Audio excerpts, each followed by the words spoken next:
Serei completamente honesto com você. Eu quase não tinha ideia do que queria fazer da minha vida quando me inscrevi pela primeira vez na universidade. Sempre me interessei por crime e drama policial, então tive a impressão de que acabaria fazendo algo relacionado à justiça criminal. Eu só não tinha certeza do que seria.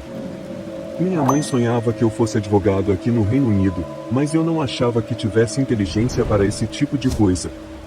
Eu também não gostava de nada muito mórbido, o que me colocava em desacordo com quase todos os outros alunos do meu curso. A maioria deles queria entrar na área forense ou CSI, que é onde você vai para ser detetive de homicídios ou ingressar no esquadrão antidrogas. Por outro lado, senti que queria fazer algo um pouco mais analítico, algo impactante, mas mais nos bastidores. Eu sei que isso me faz parecer um idiota exigente, e eu não culparia você por pensar isso. No entanto, se eu puder fazer uma pequena correção, acho que pareci mais um idiota indeciso. Mas alguns anos de estudo me ajudaram a cuidar disso. Quanto mais estudava, mais me aproximava de uma espécie de epifania.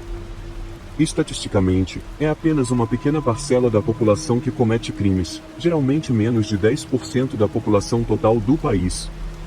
Depois, com certos crimes, essa estatística é ainda menor. Por exemplo, no caso dos furtos em lojas, apenas cerca de 0,2% da população britânica é responsável por todos os incidentes de furto em lojas. Isso representa apenas cerca de 100 mil pessoas em uma população de quase 70 milhões. O que quero dizer é que parecia que a melhor maneira de reduzir certos tipos de crime era concentrar-se na prevenção da reincidência, em vez de penas mais duras para a reincidência, que inevitavelmente levariam uma pessoa a afundar-se ainda mais na criminalidade. Depois que tomei uma decisão sobre isso, minha carreira sempre elusiva se iluminou diante de mim e dei meu primeiro passo no caminho para me tornar um oficial de condicional. Fui voluntário no Conselho Prisional e no Caretrust quando estava no terceiro ano, uma organização que presta serviços de apoio a prisioneiros recém-libertados. Sinceramente, só fiz isso para ter uma ideia de como seria trabalhar com ex-prisioneiros, pois ainda tinha algumas dúvidas sobre se seria ou não bom nisso.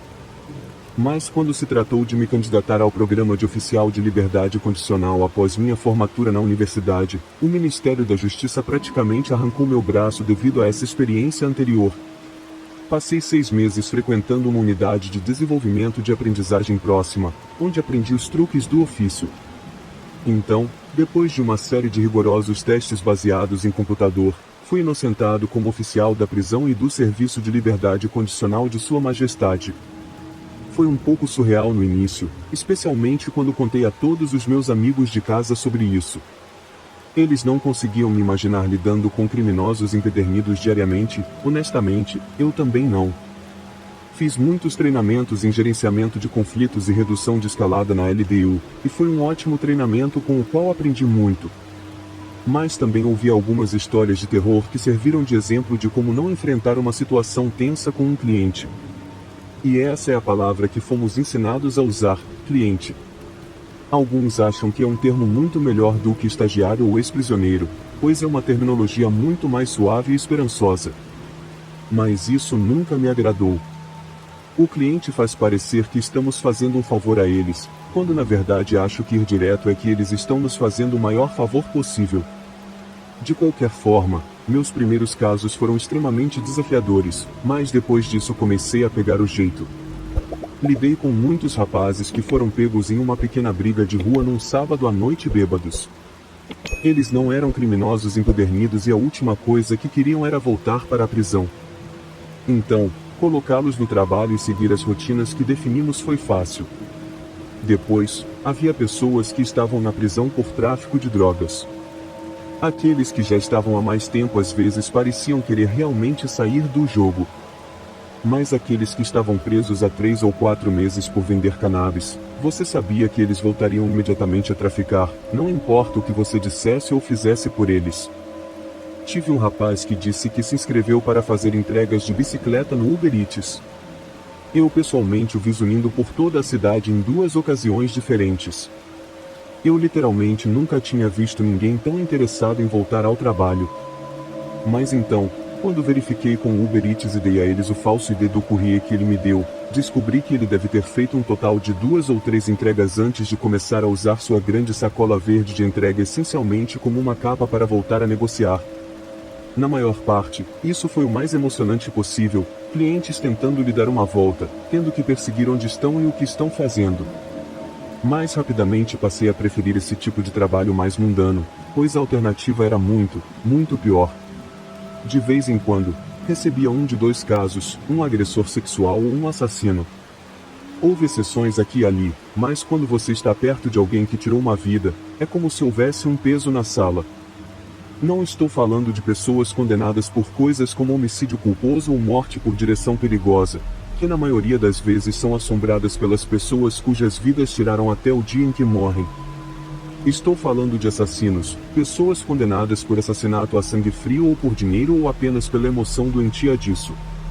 Eu nunca teria imaginado que um ou 2 deles eram um assassino sem ter visto o arquivo do caso, e acho que eles eram os mais assustadores de todos, porque você poderia ver por que alguém poderia confiar neles o suficiente para se colocar em uma posição vulnerável. Mas o cliente mais assustador que tive até agora foi um agressor sexual. Agora, não me interpretem mal, todos eles assustam as pessoas à sua maneira, mas são especialmente assustadores se a ofensa tiver algo a ver com crianças.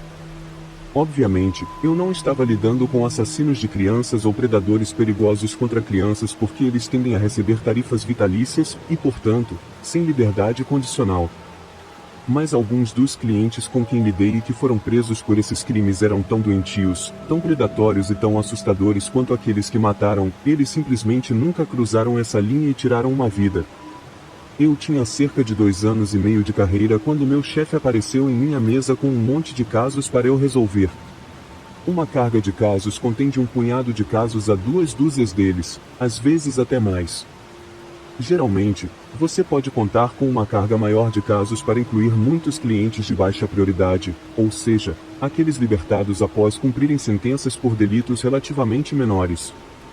Você poderia conseguir um caso de motorista alcoolizado, talvez alguém que cometeu perjúrio no tribunal, o que acontece muito mais do que você imagina, e tudo o que você precisava fazer era passar com eles de vez em quando, bater um papo e tomar uma xícara de chá, e eles sempre seguiriam seus objetivos pós-lançamento e tudo mais.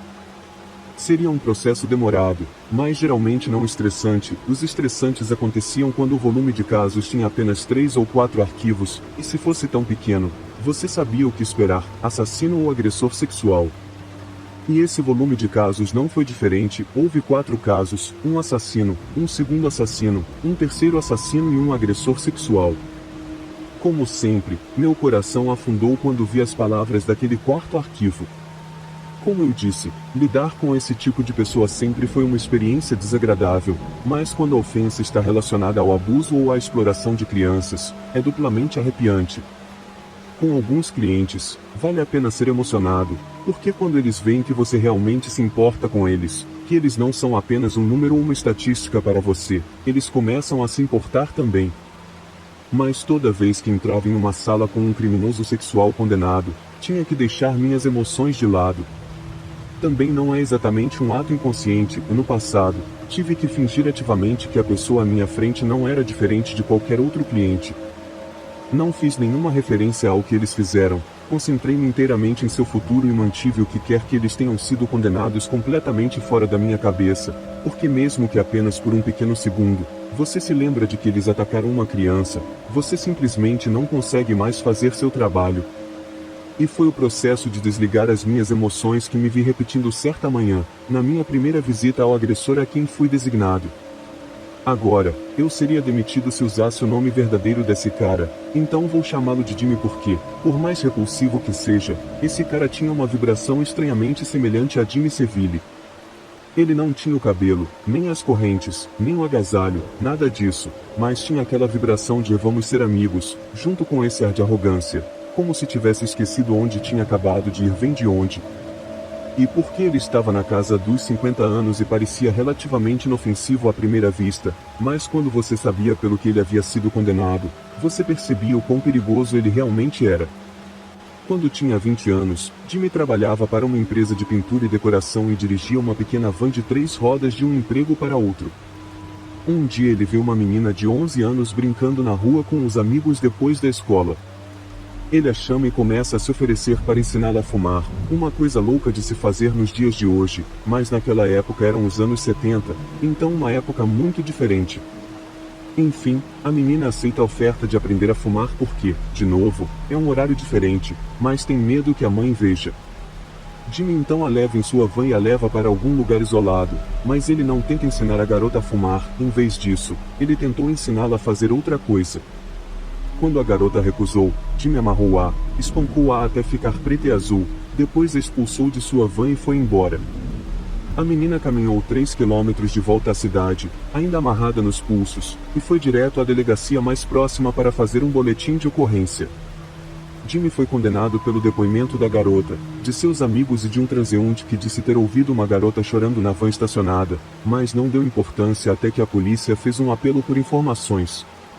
Isso, junto com um tesouro de imagens indecentes encontradas em seu apartamento, rendeu a Jimmy quase 50 anos de prisão por cada crime separado, e ele saiu depois dos 35. Meu primeiro encontro com ele foi igual a qualquer outro, uma introdução básica sobre mim mesmo e o esquema de liberdade condicional, depois um esboço do que seria esperado dele nos próximos meses. Obviamente, às vezes os clientes são impedidos de chegar perto de determinados lugares, e no caso de Jimmy, ele foi impedido de entrar em qualquer lugar onde houvesse crianças. Mas então o serviço de liberdade condicional adota uma abordagem de irmãos ocupadas ou irmãos felizes para a reabilitação, e a maneira de evitar que uma pessoa fique tentada a ir a lugares determinados é garantir que ela tenha hobbies. Eu sei que parece absurdo dar um quebra-cabeça a esse maluco e ele vai parar de querer tocar nas crianças, mas eles fizeram estudos sobre isso, e se você mantiver essas pessoas ocupadas, se você conseguir cansá-las totalmente mental ou fisicamente, o risco de reincidência a longo e curto prazo cai 50%, o que no nosso jogo é um número significativo. Então, na primeira visita, quando se tratou de cobrir brevemente toda a coisa dos hobbies, Jimmy mencionou que começou a desenhar na prisão e que continuou a fazê-lo após a libertação, pois mantinha a cabeça ereta, como ele disse. Perguntei então se ele tinha algum desenho para me mostrar e ele disse que tinha. Muitos LS vão fingir que têm um hobby ou que começaram a correr ou uma série de coisas, mas quando você os questiona, eles ainda não escolheram os treinadores ou ainda não se inscreveram para XYZ porque eles estiveram muito ocupados após o lançamento. Mas então Jimmy se levantou, foi até a mesinha de centro em sua sala e trouxe de volta um caderno de desenho com as coisas nas quais estava trabalhando. Ele abriu o livro e imediatamente fiquei impressionado com o quão bom ele era. Havia todos aqueles cavalos, também incrivelmente desenhados, em todos os tipos de poses diferentes. Perguntei a Jim se ele gostava de cavalos, e ele me disse que não, eles são apenas a coisa mais difícil de desenhar.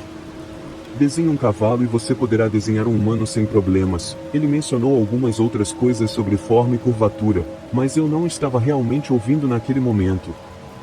Fiquei completamente pasmo com a qualidade de seus desenhos. Mas então, considerando que ele praticava há quase 2 décadas, ele era exatamente tão bom quanto deveria. Mesmo assim, fiquei muito impressionado, e se ele já tinha um hobby definido, meu trabalho ficaria muito mais fácil se eu pudesse usar o desenho como prova de suas atividades extracurriculares. Também me deu uma enorme tranquilidade porque os infratores têm uma taxa de reincidência que oscila em torno de 15%, dependendo dos estudos que você lê, e isso está sempre em sua mente quando você está lidando com eles. Podem ser as suas ações ou as suas observações que os enviam de volta à prisão antes que tenham a oportunidade de reincidir. Mas então, obviamente, isso é muita pressão, ter um ladrão em série voltando ao roubo e a Gordon Gin Company perder um tenor, fazer uma criança tocar ou reincidir, e a vítima lidar com isso por anos, possivelmente até pelo resto de suas vidas. Fiquei de olho em Jimmy, embora não diga onde consegui fazê-lo voltar ao trabalho, tudo parecia estar indo bem e, por um tempo, fiquei meio convencido de que ele realmente queria voltar. O reto e estreito. Mas, ao mesmo tempo, havia outras coisas que me fizeram suspeitar que ele ainda não tinha virado a página. Ele parecia estar se esforçando um pouco demais para me convencer de que estava pronto para viver uma vida normal, e sempre que algo em nossas discussões não acontecia como ele queria, era como se você visse sua personalidade falsa e despreocupada cair. Por um segundo, e você viu o verdadeiro Jimmy por baixo. Foi essa duplicidade que me fez querer ficar de olho nele, e, em situações como essa, o diabo pode estar literalmente nos detalhes. Por exemplo, a casa de recuperação onde colocamos Jimmy ficava em um grande prédio antigo de aparência georgiana, e cada um dos quartos tinha janelas do chão ao teto. Isso significava que, ao entrar para conversar com ele, pude realmente ver a sala de estar do pequeno apartamento de Jimmy antes de chegar à porta da frente. E então, um dia, quando estou entrando para vê-lo, eu o vejo pela janela fazendo outro de seus desenhos. Mas então, em vez de um livro com capa cinza como o que ele me mostrou durante a primeira visita, pude ver claramente que o livro que ele estava desenhando tinha uma espécie de capa roxa rosada. Acho que se fosse de qualquer outra cor, eu poderia ter perdido, mas o tom característico chamou minha atenção. Assim que entrei, tudo se resumiu a um trabalho sem emoção, como sempre, mas quando eu estava saindo, pedi a ele que mudasse para um novo caderno de desenho, hein? Mas em vez de me mostrar seu último trabalho, ele me lançou um olhar confuso e depois me disse, não, ainda estou trabalhando no mesmo. Eu disse a ele que tinha certeza de que ele estava desenhando em um caderno rosa quando o vi de relance ao entrar, mas com a mesma expressão perplexa, Jimmy afirmou não ter ideia do que eu estava falando. Eu sabia que ele estava desenhando em um caderno de cor diferente, não havia como eu estar enganado. Então, lembrei-lhe que esconder coisas ou praticar qualquer tipo de duplicidade era uma péssima aparência para alguém na posição dele. Ele assumiu aquela atitude de vamos ser amigos novamente e então me convidou a procurar no apartamento qualquer sinal desse caderno rosa inexistente. Eu não descobri o blefe dele, não imediatamente. Se ele estava confiante o suficiente para me convidar para revistar seu apartamento, então provavelmente tinha um esconderijo muito eficaz. E embora eu não tivesse quase nenhuma ideia do que havia nele, naquele momento eu sabia que precisava encontrá-lo. Como eu disse antes, se um cliente apresentar qualquer tipo de comportamento duvidoso, isso pode dizer muito. No caso daquele revendedor de cannabis do Uber Eats, as consequências podem ser mínimas. Mas no caso de alguém como Jimmy, a incompetência por parte de um oficial de liberdade condicional pode significar um desastre para um membro inocente do público. O único problema era que eu não poderia exatamente lançar acusações à toa. Procurei meus chefes e disse-lhes que suspeito que um cliente esteja fazendo algo bastante sorrateiro. Então preciso que os policiais virem o apartamento dele de cabeça para baixo para que eu possa encontrar um caderno que nem tenho certeza se está mais lá. E se a polícia não encontrar o livro, posso perder o emprego. Não estou a dizer que quero viver num mundo onde os prisioneiros do passado e do presente não tenham quaisquer direitos e lhes seja negada a oportunidade de mudarem as suas vidas. Respeito o facto de precisar de provas das minhas suspeitas, mas por vezes colmatar a lacuna entre suspeita e acusação pode ser realmente muito frustrante, especialmente quando se trata de alguém tão astuto como Jimmy. Demorou cerca de 6 ou 7 semanas antes que eu pudesse pegá-lo desenhando naquele livrinho rosa novamente. Eu estava no meu carro, binóculos na mão, o que, aliás, foi a única vez em que me senti como o detetive Noir do Sobretudo com quem sempre sonhei e sobre o qual li quando era criança. Então, quando tive certeza de que ele estava usando seu livrinho rosa, liguei rapidamente para ele no meu celular enquanto continuava a observá-lo. Na verdade, ele pulou quando ouviu o telefone tocar, e quando atendeu, eu o vi fazer aquela transformação reversa de lobisomem, passando de assustado e mal-humorado para me cumprimentar como um amigo há muito perdido. Eu disse a ele que tinha sido um divisor de águas correto, bagunçado minha agenda e agendado 2 vezes para nosso encontro no dia seguinte.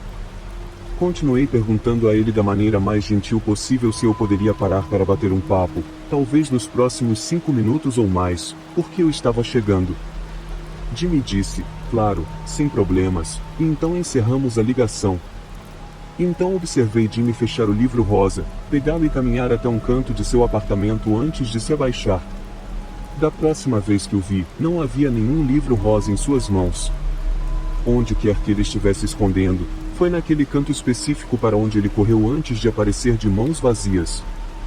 Fazia sentido que ele não pudesse esconder o livro no banheiro, pois a umidade provavelmente estragaria as páginas ou algo assim, então ele tinha que estar em algum lugar da sala de estar e bem baixo.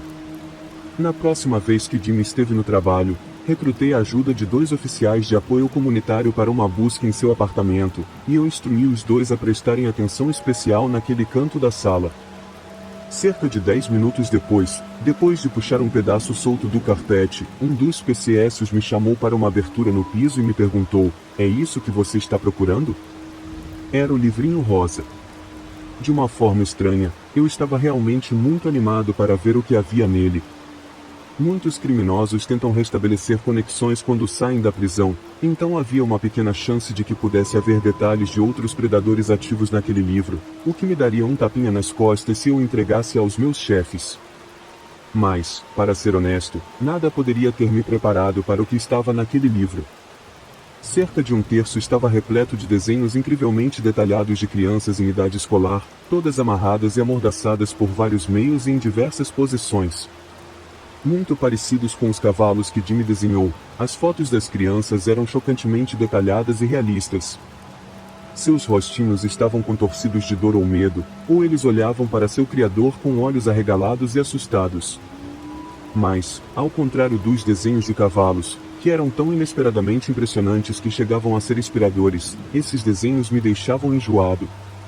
Era como se eu estivesse segurando um pedaço de material radioativo ou algo assim. Bem, eu sei que isso pode parecer um pouco melodramático para algumas pessoas, mas foi assim que pareceu para mim. Era como se eu pudesse sentir toda essa hediondez irradiando do livro. Como se eu quisesse selá-lo, queimá-lo e enterrar suas cinzas a 6 metros de profundidade. Quem fez esses desenhos era uma pessoa muito, muito doente, e a ideia de estar compartilhando xícaras de chá com ele me deu vontade de tomar um banho com água sanitária quente. Só dei uma boa olhada em 2 ou 3 desenhos antes de fechar o livro. Meu coração batia forte quando pedi aos oficiais de apoio que ficassem um pouco. Então liguei para meu chefe para contar o que havíamos encontrado. Ver aqueles desenhos foi provavelmente um dos momentos mais sombrios de toda a minha vida. Mas então, saber que eu tinha conseguido minhas provas foi um dos destaques, e isso veio acompanhado de uma descarga de adrenalina. Dentro de 1 hora, policiais uniformizados regulares foram enviados ao local de trabalho de Jimmy e ele foi preso. Em seguida, ele foi prontamente transportado de volta à prisão para aguardar a decisão do Conselho de Liberdade Condicional. Assim que foi determinado que ele violou sua licença, o Conselho anunciou que ele permaneceria na prisão pelos 15 anos restantes de sua sentença. E isso, graças a Deus, foi o fim da minha relação de trabalho com Jimmy. Na 45ª Divisão, que é como chamamos de QG, foram muitos tapinhas nas costas, para falar a verdade. Fui o favorito do escritório por cerca de 2 semanas depois, porque parecia que havíamos alcançado algo realmente significativo. Todos, inclusive o Conselho de Liberdade Condicional, achavam que Jimmy estava quase certamente a caminho da reincidência. E se ele tivesse nos mantido enganados e tivesse sido autorizado a voltar à sociedade, ele poderia ter causado danos incalculáveis a qualquer número de crianças, incluindo as das pessoas com quem trabalhávamos. Acho que é por isso que o resultado foi tão bem recebido. Eu difundi uma bomba relógio que poderia explodir na cara de qualquer pessoa. De certa forma, isso remete ao motivo pelo qual entrei para o serviço de liberdade condicional. Eu descobri no que eu era bom, e o que eu era bom fez a diferença.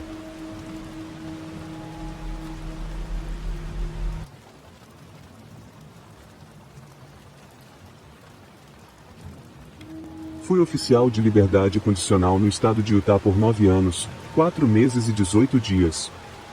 Não era nada como trabalhar como agente penitenciário, mas depois de um grave acidente de carro na primavera de 1997, era uma das poucas opções disponíveis para mim que não incluía a aposentadoria médica. Muitos caras me disseram para fazer a compra médica, comprar um barco e iniciar aquela ideia de serviço fretado que serviu como um sonho por tantos anos. Mas, francamente, parecia um pouco como desistir. Além disso, havia o fato de que, se eu trabalhasse mais 9 anos, teria direito a uma pensão completa e teria todo o meu tratamento coberto pelo Estado. Foi essa última coisa que provou ser o fator decisivo. Então, em vez de sair andando ao pôr do sol com um cheque grande e uma perna machucada, entrei para o Departamento de Correções de Utah como oficial de liberdade condicional. Trabalhei centenas, possivelmente até milhares, de casos antes de minha eventual aposentadoria e, infelizmente, acho que só tinha algumas histórias que poderiam interessar a você. Ser um oficial de condicional não era exatamente cheio de ação, e é sempre ridículo quando os filmes nos apresentam como esses caçadores de recompensas durões, quando na verdade somos apenas cavalos lentos com uma coleção heterogênea de apêndices disfuncionais, com algumas exceções, obviamente. Acho que tive apenas 3 ou 4 incidentes graves em toda a minha carreira no Paul, mas os incidentes que experimentei foram tão intensos, se não mais, do que qualquer coisa que experimentei como agente penitenciário, incluindo a época em que quase perdi a vida. Para um homem que, em outra vida, poderia ter sido meu primo ou sobrinho, talvez até um filho. Conheci Sean pela primeira vez no estacionamento de trailers que ele chamava de lar temporário após sua libertação da prisão federal. O estacionamento de trailers fazia parte do esquema de meio caminho para casa que estávamos executando devido a restrições orçamentárias, e toda aquela liberdade extra significava que apenas os mais promissores poderiam ficar lá. E então, de todos esses promissores em liberdade condicional que acabaram chamando o parque de lar por um tempo, eu juraria que Sean era o mais promissor de todos. Ele era um ex-mecânico de voo da Marinha, fez 2 turnos no AA antes que a porcaria realmente chegasse ao ventilador. Mas mesmo assim, a base onde ele operava foi atacada por foguetes e morteiros insurgentes, lembro-me dele ter dito, o que significa que regressou aos Estados Unidos com um caso desagradável do que chamou de tremores. Acho que falando oficialmente, o que quer que Sean sofresse seria classificado como TEP, mas por alguma razão, ele nunca chamou assim. Ele apenas disse que às vezes ficava tremendo quando pensava demais nas coisas. Ele tentou todos os tipos de medicamentos, todos os tipos de terapia, mas nada funcionou. Então, um dia, num desespero puro e autodestrutivo, Sean fumou uma tigela de metanfetamina em uma festa no fim de semana do Memorial Day e descobriu que isso realmente interrompeu seus tremores. Não sei como algo como a metanfetamina teve esse tipo de efeito nele. Na verdade, eu teria presumido que isso piorou seus tremores, mas, surpreendentemente, teve o efeito oposto. Acho que ele disse que isso focou como um laser, mas reduziu os tremores a quase nada. Tendo descoberto o que ele pensava ser a cura milagrosa para seus shakes, Sean começa a usar um pouco de metanfetamina aqui e ali, sempre que as coisas ficam um pouco difíceis demais, disse ele. Então, ele descobriu que isso tornava melhor, brilhante novo, como ele disse, e muito mais capaz de lidar com toda a besteira de ser recém-dispensado do corpo de fuzileiros navais sem nada para mostrar além de um glorificado cheque de indenização. Ele começa a fazer mais e mais, um pouco antes e um pouco depois do trabalho, depois faz isso no tempo livre e depois fica sozinho sempre que sente vontade. Mas então, isso obviamente deixou Sean com um problema. Um dia, ele descobriu que queria fumar mais metanfetamina do que tinha dinheiro, mas também não queria ser aquele viciado em drogas depravado que gasta seus últimos dólares em drogas. Então, em vez disso, ele vai a um fabricante de metanfetamina, pergunta o que precisa para preparar um lote e depois sai por aí roubando ou comprando tudo em sua pequena lista de compras. Ele ajuda o cozinheiro com o lote, faz um monte de anotações mentais e depois começa a cozinhar o seu próprio para uso puramente pessoal, mantendo os lotes tão pequenos quanto possível. Mas, assim como quando começou a fumar, a quantidade que cozinhava foi ficando cada vez maior, até que, eventualmente, ele não conseguiu mais esconder. Policiais invadiram sua cozinha, Sean foi preso e passou os 12 anos seguintes em uma prisão federal. Ele teria ficado muito mais tempo se não fosse por sua formação militar, e seu comportamento como presidiário era impecável. Se não fosse por isso, não teria como ele ter recebido liberdade condicional 9 anos depois dos 18 que o juiz lhe deu. Mas também acho que na frente do juiz ele demonstrou muito entusiasmo em colocar sua vida em ordem, porque foi com certeza o que ele me mostrou na primeira vez que o encontrei no estacionamento de trailers. Achei que ele seria o caso mais fácil com que já lidei. Ele estava ansioso para recompor sua vida, e cada vez que eu parava em sua casa ou nos encontrávamos para comer bacon e ovos em um restaurante próximo, seu entusiasmo parecia ter apenas aumentado. Alguns meses se passam, Sean está no caminho certo para obter todas as recomendações de liberação antecipada de que precisa, incluindo as minhas, e parei na casa dele para uma reunião pré-agendada, apenas para descobrir que ele não estava lá. Achei que algo devia estar errado para ele simplesmente não comparecer como aquele, ao contrário de alguns outros casos em que trabalhei, não presumi que ele estava tentando me esquivar ou fazer jogos. Depois de construir um pouco de confiança, tentei ligar para ele no celular, e na primeira vez que a ligação foi completada, mas quando de repente abruptamente foi para o correio de voz, comecei a ter uma sensação de desânimo. Na melhor das hipóteses, ele estava atrasado, voltando para o estacionamento de trailers e não queria correr o risco de ser parado falando ao celular. Mas então, na próxima vez que tentei ligar para ele, foi direto para o correio de voz, sem tom de descagem, como se ele rapidamente tivesse desligado o celular entre as ligações. Mais uma vez, tive aquela sensação de afundamento. Eu gostei do Shawn. Eu tinha grandes esperanças nele, então a ideia de ele atrapalhar todo o seu progresso e arruinar suas chances de receber aquelas cartas de recomendação me fez sentir como um pai assustado. Eu não fui embora imediatamente. Andei de um lado para o outro na terra em frente ao trailer dele, na esperança de encontrar um dos vizinhos de Shawn. Ele mencionou pegar emprestado um de seus caminhões para ir e voltar do trabalho, então eu andei pelo estacionamento de trailers, esperando poder falar com alguém que o conhecesse. Bati nas portas de alguns trailers, não obtive resposta e, finalmente, o último que visitei tinha alguém em casa.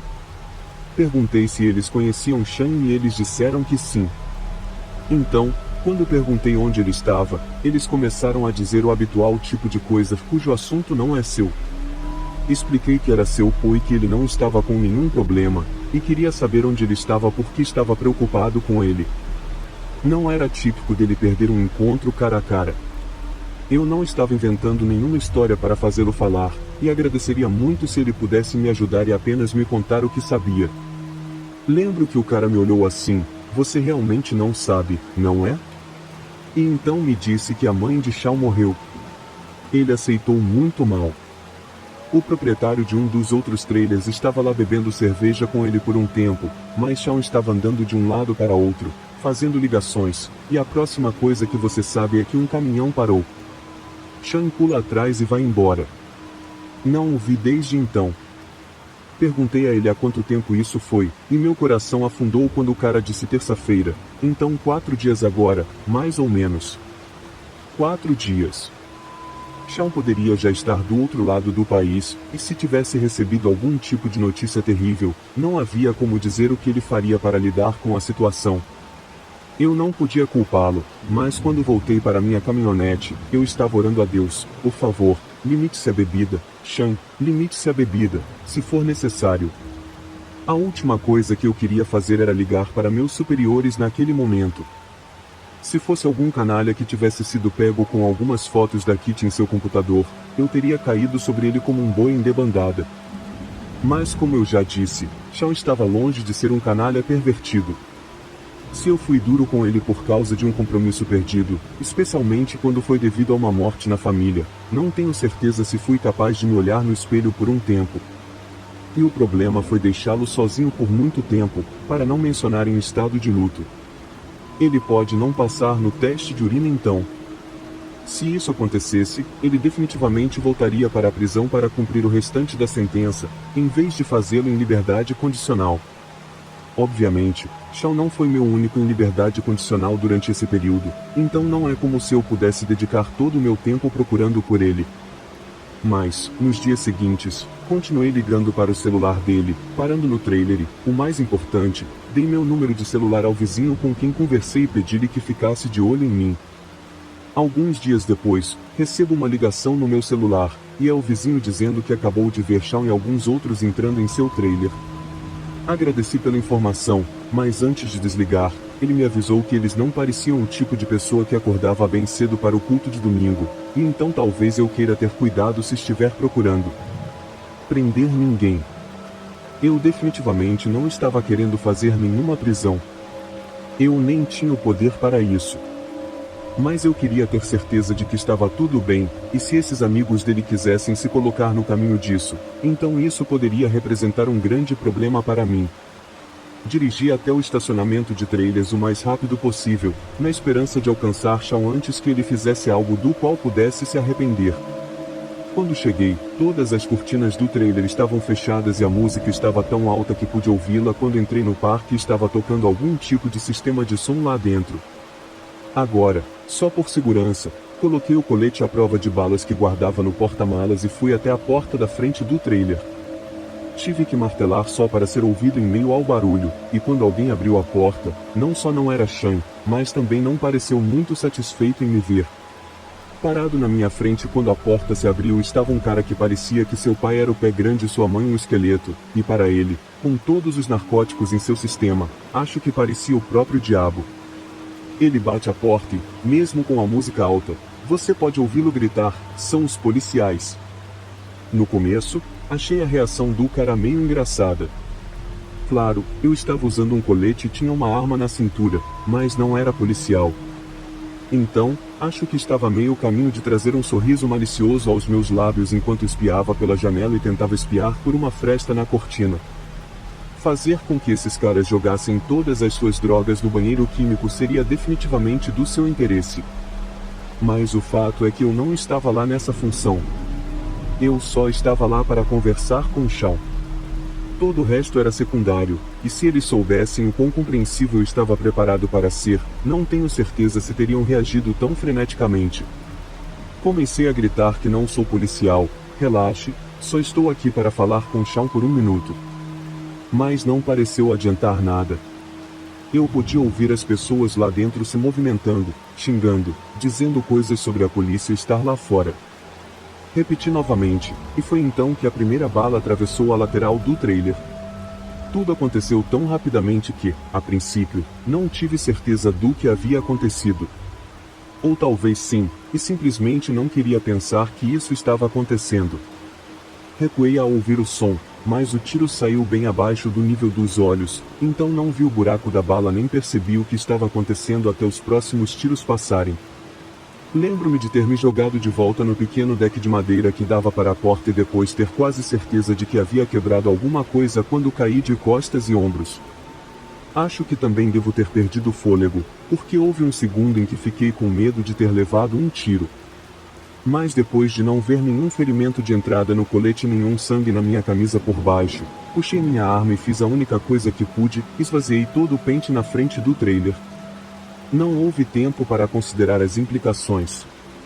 Eu só tive que assustá-los para que mantivessem a cabeça baixa o tempo suficiente para eu voltar para minha caminhonete.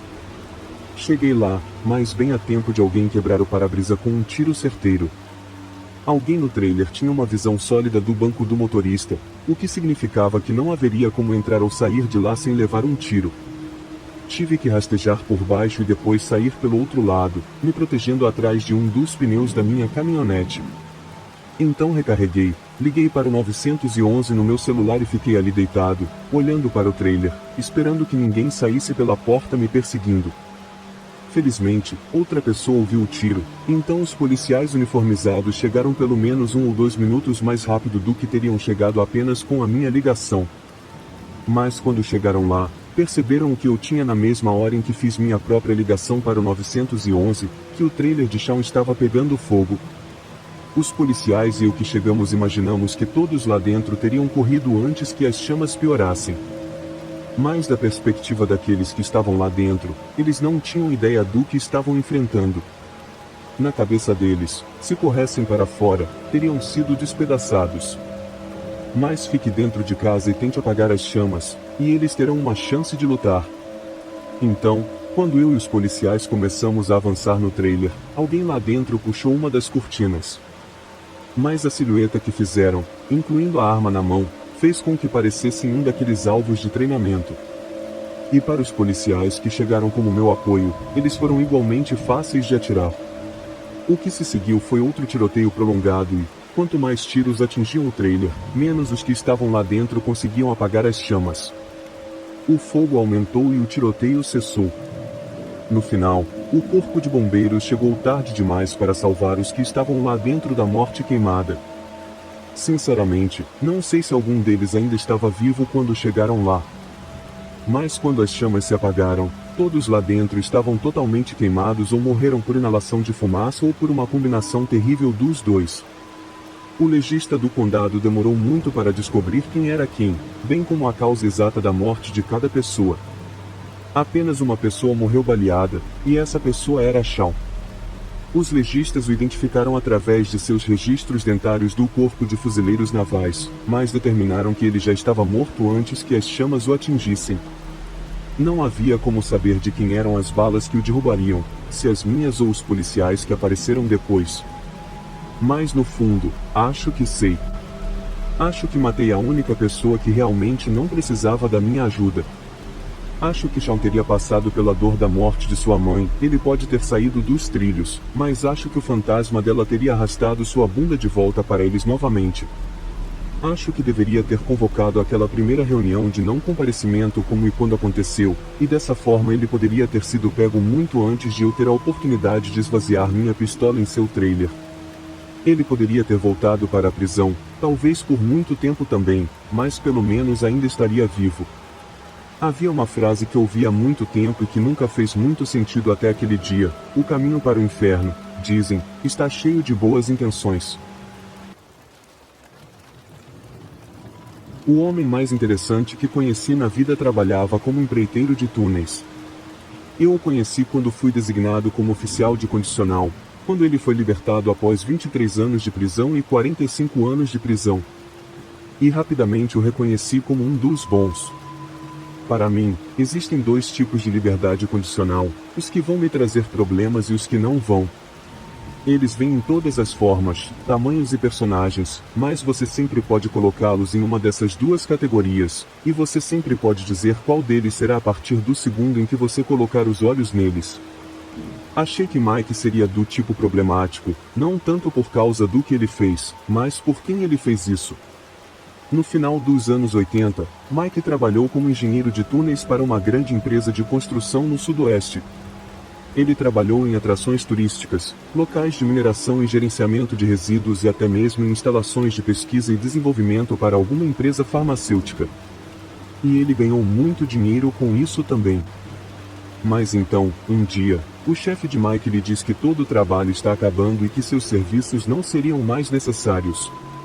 E isso deixa Mike em apuros, porque não só ele tem uma hipoteca, cartão de crédito e pagamentos de carro para pagar, mas também uma crise de quase 7 meses no negócio de construção regional significou que ele não poderia receber até mesmo um retorno de chamada de qualquer outra empresa, muito menos uma reunião com um CFO ou um contrato viável. Mike está começando a pensar que pode estar realmente ferrado. Mas então, no momento em que as perspectivas de inadimplência e execução hipotecária começam a aumentar, ele recebe um telefonema de um cara perguntando se ele está livre para fazer algum trabalho. Mike disse que foi como um raio do nada que ele estava prestes a cavar um túnel para a China se recebesse o suficiente para manter os Recomen afastados. Mas quanto mais conversava com o representante do seu potencial novo empregador, mais percebia que não seria como qualquer outro trabalho. Mike se ofereceu para enviar seu número de licença, seguro e informações de fiança, algo que 95% dos empregadores perguntam antes mesmo de discutir um projeto com um empreiteiro em potencial, mas o cara que ligou não parecia interessado. Então, de uma forma que teria sido assustadora se não estivesse oferecendo o trabalho de maneira tão amigável, o cara que ligou disse a Mike que eles estavam familiarizados com o trabalho dele, que haviam feito a devida diligência e estavam prontos para lhe oferecer um emprego assim que possível. Ele assinou um acordo de confidencialidade.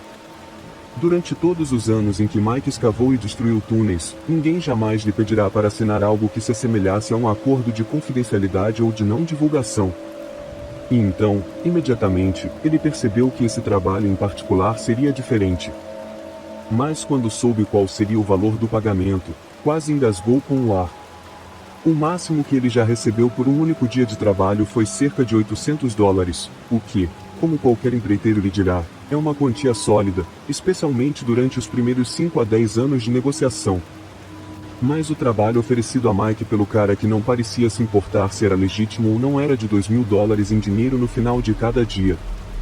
Mike disse que foi como um beijo na bochecha de um lado e um tapa na cara do outro. $2.000 por dia era um bom dinheiro, mas em dinheiro todos os dias era bom demais para ser verdade. Mas, ao mesmo tempo, Mike não estava em posição de torcer o nariz para esse tipo de dinheiro. Então, em vez de recusar categoricamente, ele pensou em seguir em frente, ver o que o trabalho implicava e então tomar uma decisão definitiva mais tarde. Alguns dias depois, o cara liga de volta para ele e diz para ele dirigir até o estacionamento de alguma lanchonete perto de Columbus, Novo México, mas ele deve chegar lá às 22 horas. Mike aparece quando deveria, pensando que o trabalho seria no restaurante, mas em vez disso, ele aparece e encontra uma equipe inteira de caras parados no frio. E quando ele sai do carro e se identifica, alguém com ar autoritário lhe diz para esperar com os outros. Algum tempo depois, um longo ônibus estilo Greyhound aparece e Mike assume corretamente que eles viajarão para o local de trabalho. Mas o que ele não esperava era que cada um recebesse sua própria venda.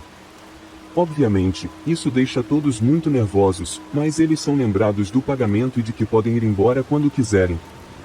A única condição é que usem vendas nos olhos quando se deslocarem de ir para o local de trabalho. Mike disse que alguns caras voltaram para seus carros e foram embora, o que, com toda a justiça, é exatamente o que ele deveria ter feito também. Mas, como já falamos, ele tinha seu plano traçado. Então ele entrou no ônibus, colocou a venda e esperou que lhe mandassem desmascarar.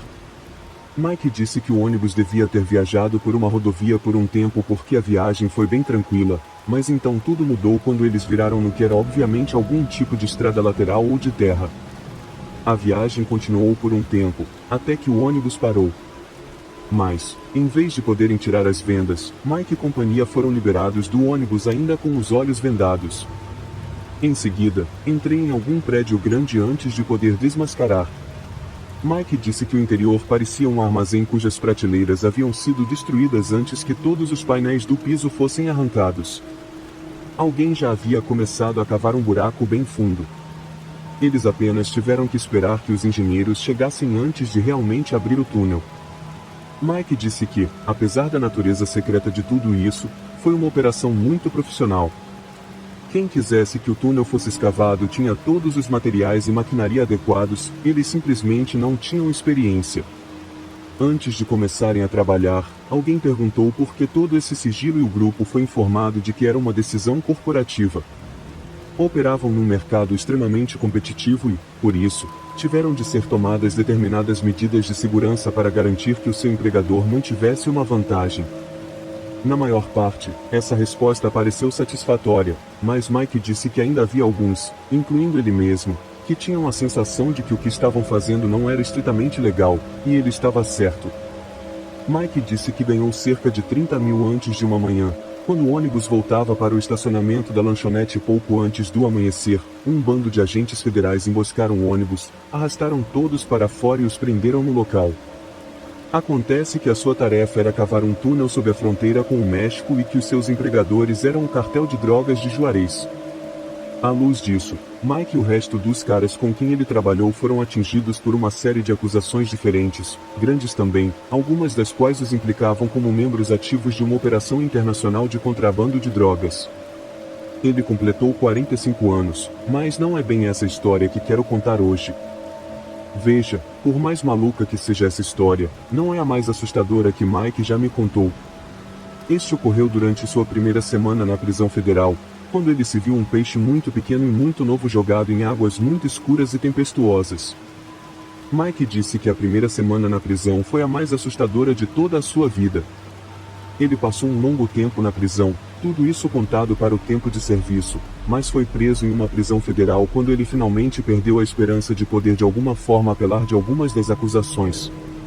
A acusação pintou-o como um endurecido agente do cartel que colocou em risco a segurança da nação em troca de ganhos pessoais. Todo o dinheiro que ganhou foi apreendido e ele liquidou todos os seus bens para comprar o melhor advogado de defesa que pudesse pagar, mas não adiantou.